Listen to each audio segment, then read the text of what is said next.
What up, everybody, and welcome to Dogo Argentinos, the podcast that's dedicated to the true, authentic form of the Dogo Argentino dog.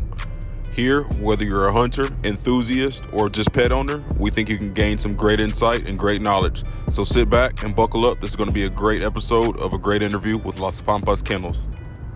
So before we get started, let's start off with a little background about Las Pampas Kennels. Las Pampas Kennels is the first, yes, I said that right, the first and longest running Dogo Argentino kennel in the world. Got their start in 1950 when Dr. Raul Zeballos, then 9 years old, was gifted his first Dogo Argentino by none other than Dr. Antonio Norris Martinez. At this time in 1950, the Dogo Argentino was still very much just a concept breed, with it only being publicized for the first time 3 years earlier in the Diana magazine of 1947. After having the Dogo Argentino for about 2 years, they were gifted another adult female Dogo Argentino, and it's there where their first breeding took place and the birth of Las Pampas Kennels. Another takeaway from this is this was still more than 10 years before the Dogo Argentino was accepted as an official breed by the FCA and the original Dogo Argentino standard was created. The Zeballos family was pivotal and intertwined in the creation of the Dogo Argentino as well as the standard. They're also credited in creating the first Dogo Argentino ever registered in the FCA and later used as the standard for all Dogo Argentinos. This Dogo would also be later given to De La Cocha Kennels to be bred and to be used as a standard of the Dogo. It's clear to see that over the past 70 plus years, the Dogo Argentino has been more than just a breed for this family, but more of a passion project and a legacy. They are now in their third generation of breeders, and now Raul Zeballos Jr. has taken over the lead. Now, with his dad's help, they continue to breed as they've been doing for the past 70 years. Along with his wife and 3 daughters, Raul maintains a pack of 35 Dogo Argentinos in southern Florida. Just want to give a big thanks for doing this interview, and without any further ado, Las Pampas Kennels.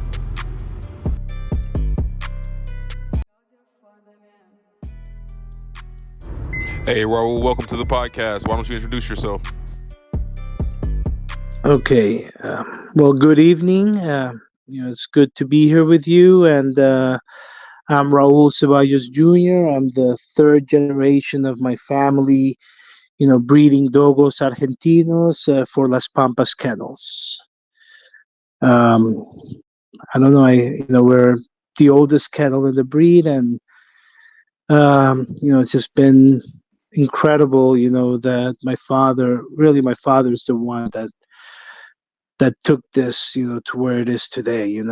That's who I have to really thank for leaving me this incredible legacy. My dad dedicated his entire life, so far, this has been the greatest, most powerful thing he's done. And he's had an incredible career. He was one of the best geologists in his field. He brilliant man, a triple doctorate, and he left this,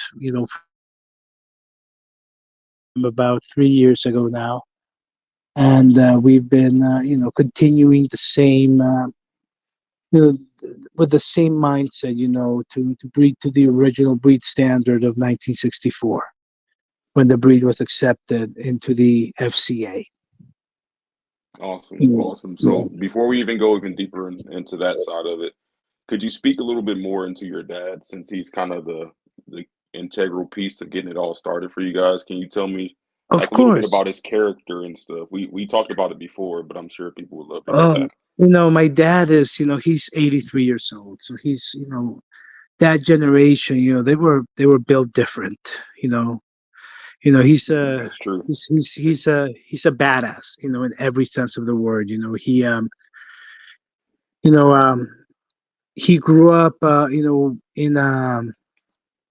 my grandfather was a very tough man. He was a professional athlete. He played soccer all of his life until he couldn't anymore, and then he was a government official. And my father's maternal grandfather was he was a senator from the province of La Rioja. and that's actually how my dad got his first dog from Antonio Norris Martinez. Oh, And nice. yeah, so in 1947, Antonio showed the dog, the first dogo, to the world at an event in the Rural Club of Buenos Aires, in 1947. And a few years later, in 1950, my dad learned about this breed, and he begged my great grandfather, his grandpa, Don Andres Brizuela, to obtain a dogo for him. And at the time, it was basically impossible because there were very few specimens in the world to begin with. I'm They sure. all were Yeah. basically being housed by Dr. Antonio Norris Martinez. And through political connections, which actually involved Colonel Peron, who was Nice. a friend of my great grandpa. Through him, they were able to connect with Dr. Antonio Norris Martinez, and he delivered, after a lot of requests and back and forth, a dogo to my father of the Inca line, which is the foundation line of the breed. The first dogos Yeah, you said to that was come the out. Inca line, right? Hmm. Inca. Okay. Yeah, yeah, Cool. the Inca line, which was the first line. Yeah. And that dog, my father named him Dogo. His name was Dogo de los Incas, Nice. and that was, and my father was 10 years, just shy of 10 years old. And actually, really interestingly, that Dogo came into our home, into my father's home, I should say. You know, um, when he was 9 years old on April 22nd of 1950. And Wow. that dogo came to my father's home the same day that his youngest sister was born. So it's really really cool, how it all worked out. Really niche into the family. Yeah, yeah, yeah. It's really really cool. Like my aunt shares, I guess we call that the birthday of the kennel, and also so she Trying to shares steal the her birthday. shine. Yeah, kind of steals her thunder a little bit. Yeah, yeah. So That's cool. yeah, yeah, and then that Dogo, and the way that the Norris Martinez, the way that Antonio worked at the time is that they entrusted very few people. Actually, we are pretty certain that outside of their family, we were the first people to have Dogos. We Wow, were the first that's pretty people. big. That's Yeah, pretty big.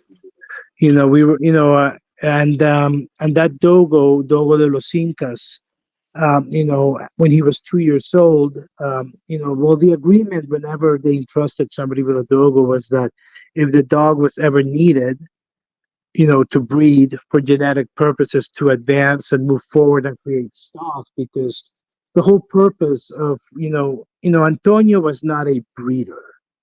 Okay, Hmm. he was really a scientist that created. He was engineering the perfect Hmm. dog. You know what I mean? This Yeah, was that makes this was sense. some, he wasn't really It was breeding his per se. project, his passion Yeah, project. Yeah. yeah. His project was to create, to engineer. This was He was the visionary. Yeah. yeah, yeah. He was looking at the creation of something different, special. A dog that had the qualities, to be able to not just hunt big game, but be able to survive those battles. With the Yep. Russian boar in Argentina are much bigger than the boars you see, anywhere in this hemisphere. They're the biggest ones. They get up to 750 pounds. They're Yeah, basically, they're like grizzly bears. yeah, yeah. It's a whole different animal than what you see here in Texas, Louisiana, Florida. It's a very different animal. Here you might get a 200-pound hog, and in Argentina, you're seeing them up to, some people have said as much as 800 pounds, which is very easy to, believe, because they are Yeah. monsters down there. They really are. Which would make sense to where they wanted to use that pack animal, multiple dogs, multiple Exactly. catch dogs. Exactly. And that's the thing, there were people were hunting a lot back then with the perro de pelea cordobés. They were using that dog to hunt the boar. They were using Great Danes. And the problem that they were having is that the dogs, the Great Danes, did not have a low center of gravity, so they weren't able to hold Mm, the boars, right? The yeah, Perro de Pelea Cordobés were fighting each other as much as they were fighting the boars because they yeah. were I read basically something that it fighting was dogs, very you hard know? to turn them off after they got one. They'd be ready to tear anything up Exactly. They that's were, around. Yeah, yeah, they were really fighting dogs, you know? They were very aggressive. You know, they were dog aggressive because they were bred to be dog aggressive. yeah. So, you know, Antonio, he was a prolific hunter. You know, his family, they were all prolific hunters, you know? Mm, So, so he, you know, his vision, you know, we started like 1927, you know, 26, 27, 28, where he started developing the plan to create, you know, the Dogo. You know, it was to create a perfect hunting dog that could serve functions of protection, of guardianship, and that was a dog that could turn it on and turn it off because he wanted the Dogo to be basically every function that a dog should serve. And that's why, you know, the Dogo to me is the most and incredible breed that exists because, you know, it was really a passion project to in the pursuit of perfection. You know, and that's what yeah, it's Antonio big was to trying to mention do. that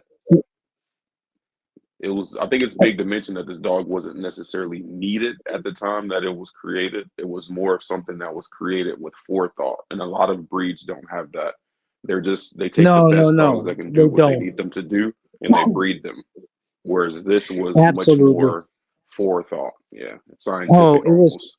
yes, it was absolutely scientific. You know, Antonio knew what he wanted to create. He really did, you know.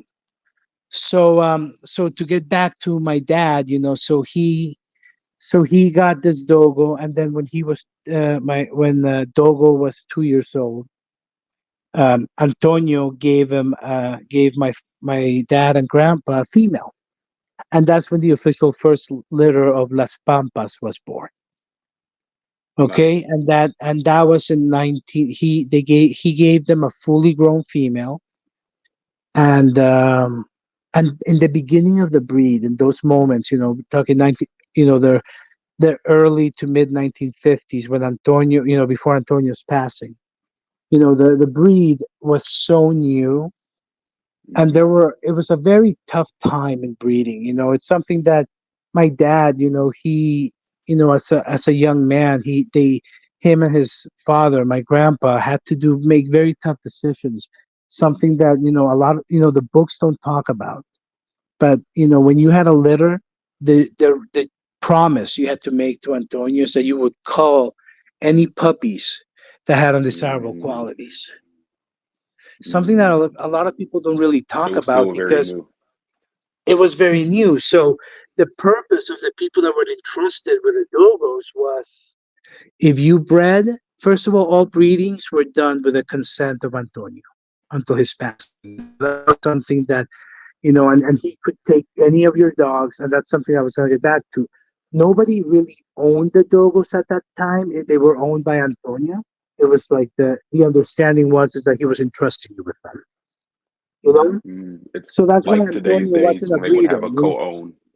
Yeah, yeah, exactly. It was like you were being entrusted to him.